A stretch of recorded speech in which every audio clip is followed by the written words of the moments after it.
Welcome to మన TV.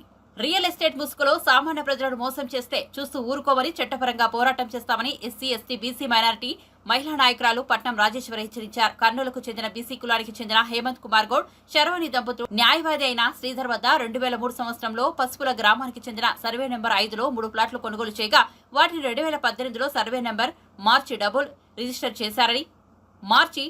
Register చేశారని పట్నం రాజశ్రీ మీడియా సమావేశంలో తెలిపారు. మొత్తం 8.25 సెంట్ల స్థలాన్ని ప్రస్తుతం రియల్ ఎస్టేట్ వ్యాపారి మల్లారెడ్డి పేరు మీద రిజిస్టర్ చేశారని, సర్వే నెంబర్లు కరెక్ట్ గా ఉన్నాయో లేదో చూడకుండా ఎలా కొనుగోలు చేస్తారని ఆమె మల్లారెడ్డిని ప్రశ్నించారు. వెంటనే న్యాయవాది శ్రీధర్, రియల్ ఎస్టేట్ వ్యాపారి మల్లారెడ్డి స్పందించి బాధితుల స్థలాన్ని వారికే ఇవ్వాలని, లేని పక్షంలో చట్టపరంగా పోరాడతామని ఆమె హెచ్చరించారు.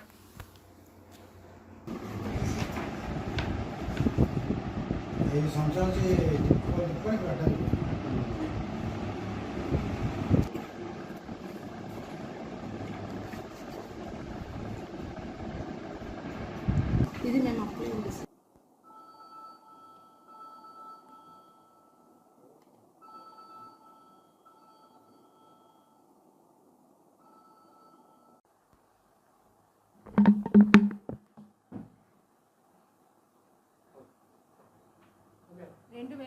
Mallareddy Shankar constructions and developers అని ఒక సంస్థ పేరు మీద అతను రియల్ ఎస్టేట్ వ్యాపారం చేస్తూ కర్నూలు చుట్టుపక్కలంతా కూడా వెంచర్లు వేస్తూ ఈరోజు కోట్లకు పడిగలెత్తినటువంటి మల్లారెడ్డి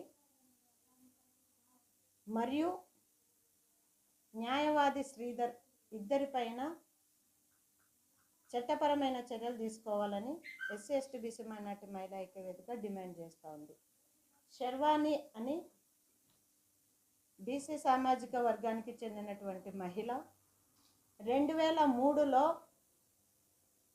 శ్రీధర్ అనే న్యాయవాది దగ్గర 3 ప్లాట్లను కొనుగోలు చేసుకొని రిజిస్టర్ చేసుకోవడం జరిగింది. ఆమె శర్వాణి 3 ప్లాట్లను తన పేరు మీద, తన భర్త పేరు మీద 3 ప్లాట్లను కొని రిజిస్టర్ చేసుకోవడం జరిగింది 2003లో.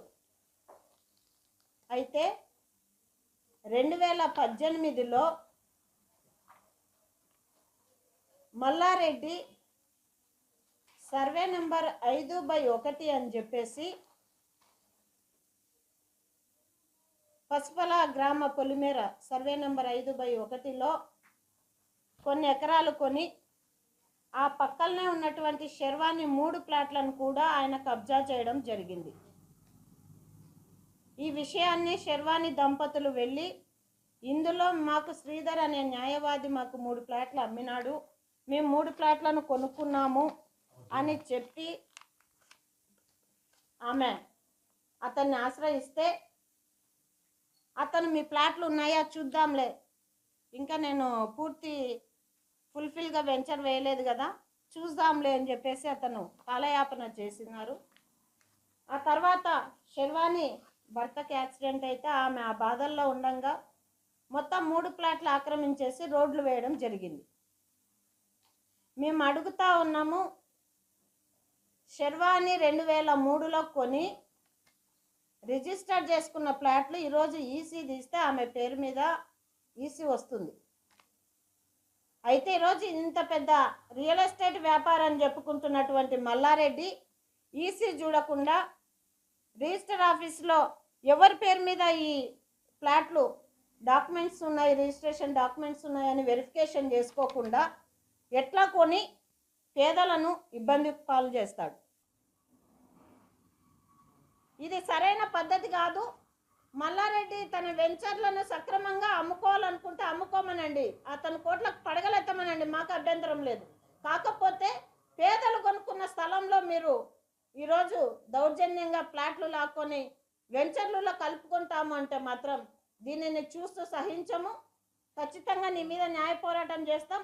అలాగే శ్రీధర్ అనే న్యాయవాది గతంలో ఈమెకు 2003లో అమ్మేసి ఈరోజు ఇంకొకరికి ఎట్లా అమ్ముతాడండి? ఒకటే ప్రాపర్టీని 10 మందికి అమ్ముతాడా? మీరు న్యాయవాది కదా, మీరు కూడా చట్టాన్ని వైలేట్ చేస్తారా? ఈరోజు శ్రీధర్ మీద కంప్లైంట్ చేయాల్సినటువంటి శర్వాణి కంప్లైంట్ చేస్తే శ్రీధర్ చెప్తాడు నాకేం సంబంధం, నేను అమ్మిన అయిపోయింది. అంటే నువ్వు ఒక్కరికే అమ్మలా, ఇద్దరు ముగ్గురికి అమ్మితే అది సరైనదా అంటున్నాం మేము. న్యాయవాది వృత్తిలో ఉండి ఈ విధంగా మీరు చేయడం కరెక్ట్ అంటున్నాం.